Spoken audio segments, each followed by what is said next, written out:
దేవునికే స్తోత్రాలు వందనాలు చెల్లించుకుంటున్నాం. మేము చిన్నప్పుడు ఎప్పుడూ దేవునిలో లేము. అసలైతే చిన్నప్పటి నుంచి కూడా మేము బయట ఉన్నాము.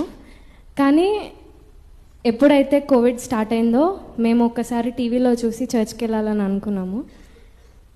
మేము ఎప్పుడైతే వెళ్దాం అనుకున్నామో అప్పుడు లాక్డౌన్ స్టార్ట్ అయింది.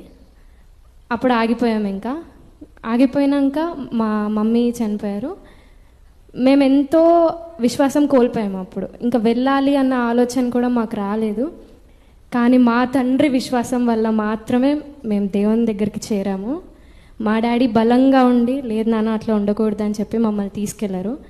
మేము ఎప్పుడైతే రాజా అన్న చర్చ్కి వెళ్ళడం స్టార్ట్ చేసామో దేవుడు మాతో మాట్లాడడం ప్రారంభించాడు.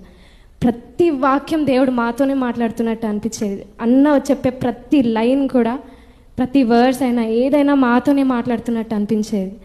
అప్పుడు అనిపించేది దేవుడు అన్యాయం చేసే దేవుడు కాదు.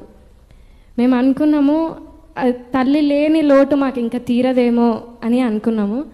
కానీ అంతకంటే గొప్పగా వివాహం జరిగించి దేవుడు ఆ లోటుని తీర్చాడని నేను నమ్ముతున్నాను. అసలు ఆ లోటు మాకు ఇప్పుడు లేదు. తల్లి లేదు అన్న లోటు మాకు లేదు.